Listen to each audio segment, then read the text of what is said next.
Indians को इतनी गालियां क्यों मिल रही हैं। इंडियन कहना गाली हो गया, Indian is abuse right now, यानी कि इंडियन कहना अपने आप पे गाली हो गई है।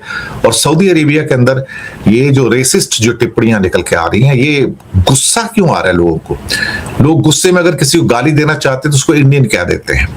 ये अजीब सी एक कहानी निकल कर आ रही है और सऊदी से लगातार ये खबरें निकल के आ रही हैं। और अभी एक वहां पे वीडियो निकल के आया जिसमें एक सऊदी जो एक कोई नागरिक है, वो एक भारतीय कंपनी के बूथ के पास आता है और वहां कहते हैं कि ये हिंदू कंपनी है, उसमें एक भी मुसलमान काम नहीं कर रहा है। तो ये हिंदुओं के खिलाफ जो नफरत है दुनिया के कई देशों में फैलती जा रही है और आए दिन कोई ना कोई एक इवेंट जो है हमारे सामने आती है।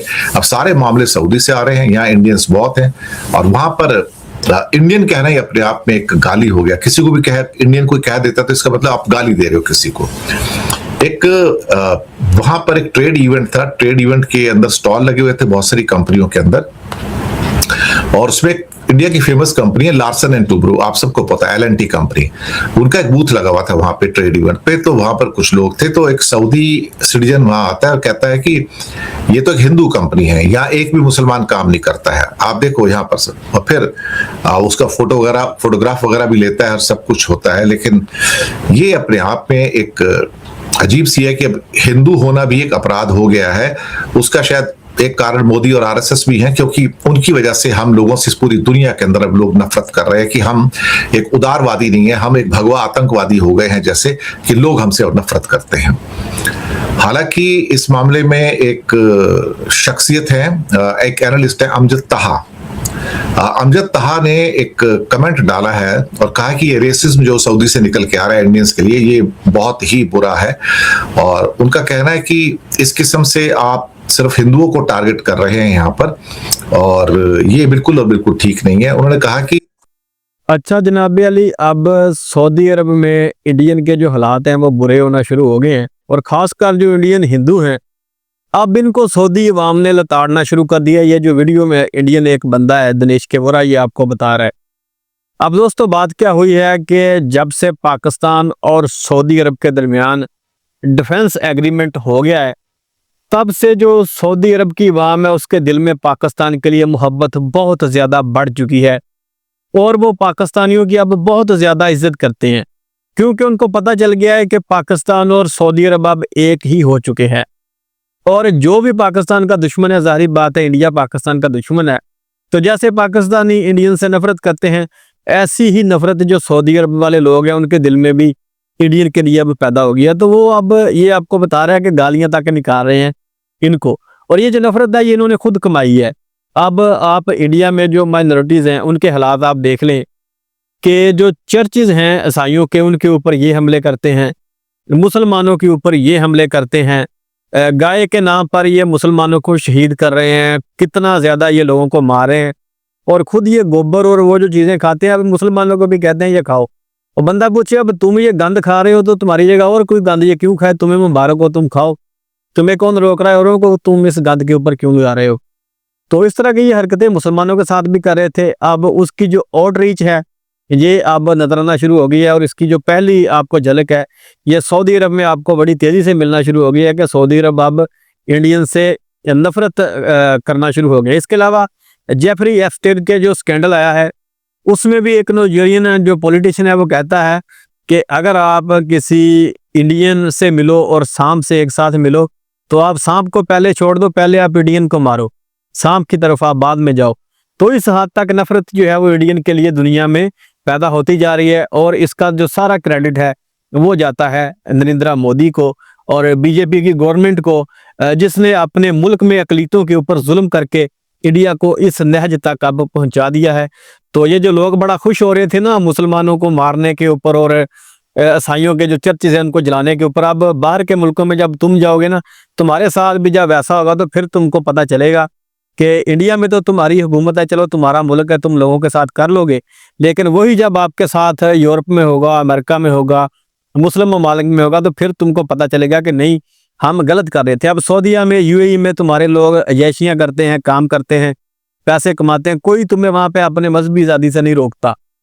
तुम एक उधर अच्छी ज़िंदगी गुजारते हो अपने मजहबी हवाले से भी, काम के हवाले से भी, लेकिन इंडिया के जो मुसलमान हैं उनको तुम तंग करते हो। मुसलमान ममालिक में काम करना है लेकिन इंडिया के मुसलमान को तंग करना है। अगर इतने ही तुम वो क्या कहते हैं ब्रह्मचारी हो जो भी हो, तो तुम इंडिया से बाहर मुसलमान ममालिक में लेने के लिए क्या जाते हो? अगर इतने ही गैरतमंद हो तो अपने मुल्क में रहो, क्यों मुसलमान ममालिक में जाके काम करते हो? उधर तुम उनके तरले करते हो अपने के जाके उनके, और इधर तुम नौकरियों के लिए, और इधर तुम मुसलमानों के ऊपर जुल्म करते हो। तो ये जो भी तुम कर रहे हो, अब इसका जो रिएक्शन है वो आएगा और फिर तुमसे ये संभाला नहीं जाएगा। अब ये जो सऊदी अरब में हो रहा है ये आपके सामने, और ये इंडिया का अपना ही ये जो है ये बता रहा है। आप ऐसे किसी को टारगेट मत कीजिए। और इंडिया कोई एक कम्युनल गुंडों का अड्डा नहीं है एक्चुअली, लेकिन उन्हें अगर इंडिया आके पता लगेगा ना, इंडिया में अगर आ जाए, नॉर्थ इंडिया में हिंदी बेल्ट में चले जाए, तो पता लग जाएगा यहाँ पे सारे के सारे जो कम्युनल गुंडे हैं ना आपको हर जगह मिल जाएंगे। वीएचपी और बजरंग दल और ये सेना और वो सेना जो यहाँ पे बनी हुई है वो क्या कर रही है आपको पता लग जाएगा। लेकिन फिर कई लोगों ने लिखा है कि लार्सन टूब्रो 60-70 बिलियन डॉलर की कंपनी है और वहां पे बहुत सारे प्रोजेक्ट भी कर रही है सऊदी के अंदर। तो लेकिन जो अब्यूजिंग है वो अब्यूजिंग जो है परेशान करना शुरू हो रही है, पूरी दुनिया के अंदर ये अब्यूजिंग हो रही है। तो सऊदी के अंदर कोई नई चीज अब नहीं है, लेकिन दुनिया के बाकी देशों में भी लोग हमें, खासतौर से हिंदुओं को अब्यूज कर रहे हैं कि तुम लोग कम्युनल हो, सांप्रदायिक हो और दूसरे मजहबों से आप नफरत करते हो। ये चीजें थोड़ी सी दुख देने वाली हैं, क्योंकि सभी हिंदू ऐसे नहीं हैं। जैसे कि सभी हिंदू भगवा आतंकवादी नहीं हो सकते, सभी मुसलमान आतंकवादी नहीं हो सकते, सभी क्रिश्चियन आतंकवादी नहीं हो सकते, तो सभी लोग आतंकवादी नहीं हो सकते। कुछ लोग हो सकते हैं जो कम्युनल एलिमेंट्स होते हैं, जो बुरे होते हैं। जहां बुरे लोग हैं वहां अच्छे लोग भी हैं, ऐसी बात नहीं है, और बहुत सारी मात्रा में अच्छे लोग हैं। अगर ये अच्छे लोग नहीं होंगे ना तो ये दुनिया चलनी बंद हो जाएगी, ये चैनल चलने बंद हो जाएंगे और आपके सामने फिर वही आतंकवाद की और टेररिज्म की तस्वीरें ही आया करेंगी और कुछ भी नहीं आएगा।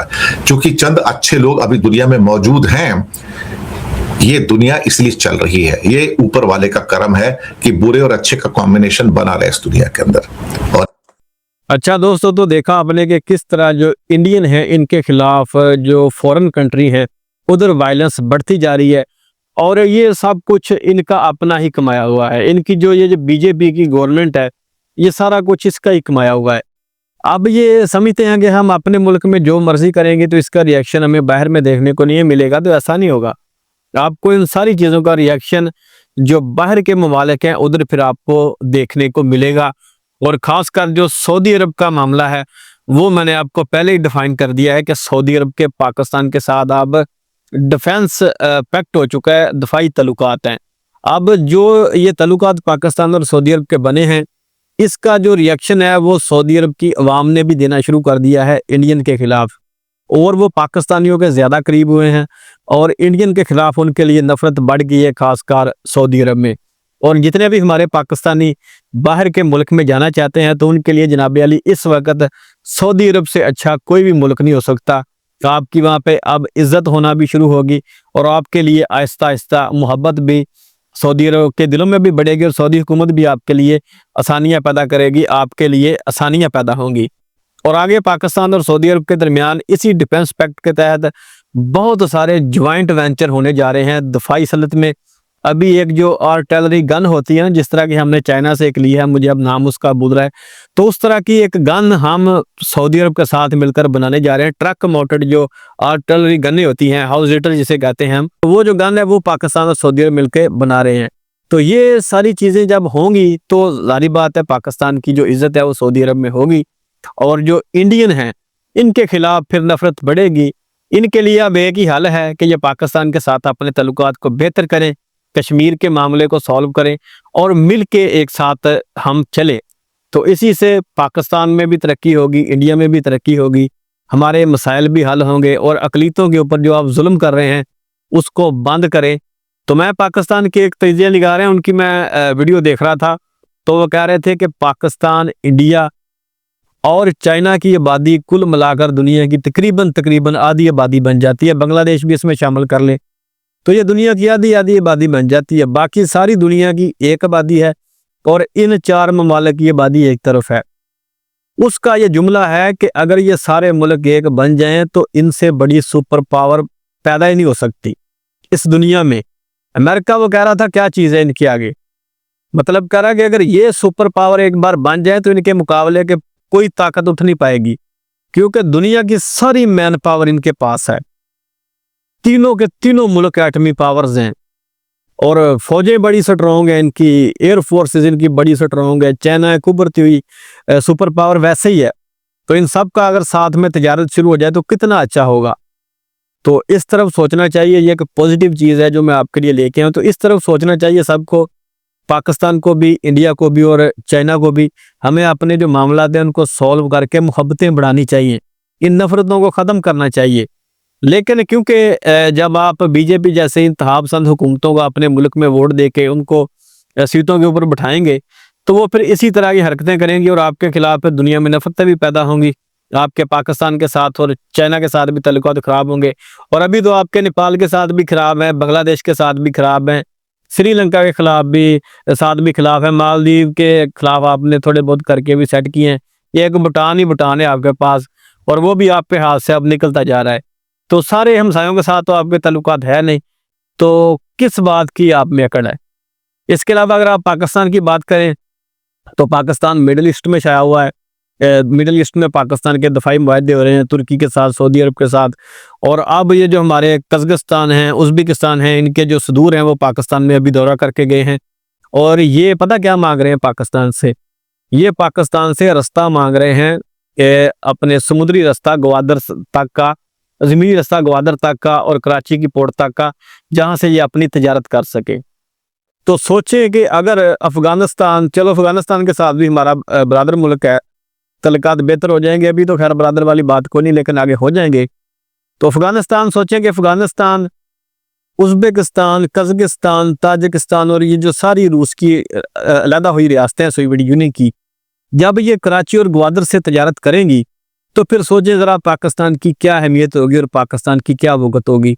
तो कितना पाकिस्तान की जो मुआशियत है वो तरक्की भी करेगी और कितना हम आगे जाएंगे। तो ये ज़रा बातें अपने ज़हन में रखें। अगर इंडिया पाकिस्तान के साथ तल्लुकात अपने बेहतर कर लेता है तो इंडिया की जो इकॉनमी है ये डबल हो जाएगी। अब वो कैसे होगी, इस बात का आप अंदाज़ा लगाएं कि पाकिस्तान से इनको डायरेक्ट अफगानिस्तान तक एक्सेस मिलेगा, फिर आगे इनको रूस तक, सेंट्रल एशियन जितनी भी रियासतें इन तक इनको एक्सेस मिलेगा। और यहाँ से अगर ईरान के साथ भी, अभी तो इनके तल्लुकात किसी के साथ नहीं है, ईरान के साथ भी बेहतर हो जाते हैं तो ईरान के साथ भी फिर ये तजारत कर सकेंगे। तो बहुत सारी चीज़ें हैं जो हो सकती हैं। तो लेकिन खैर ये सारे अभी ख्वाब हैं, दुआ है कि ये सारी चीज़ें हों, लेकिन बहुत मुश्किल है इस तरफ जाना। तो खैर दोस्तों, उम्मीद है कि आपको ये वीडियो अच्छी लगी होगी। अगर अच्छी लगी हो तो इसे लाइक और शेयर कीजिएगा और साथ में हमारे चैनल को भी सब्सक्राइब कीजिएगा। मिलते हैं नेक्स्ट वीडियो में, तब तक के लिए अल्लाह हाफिज़।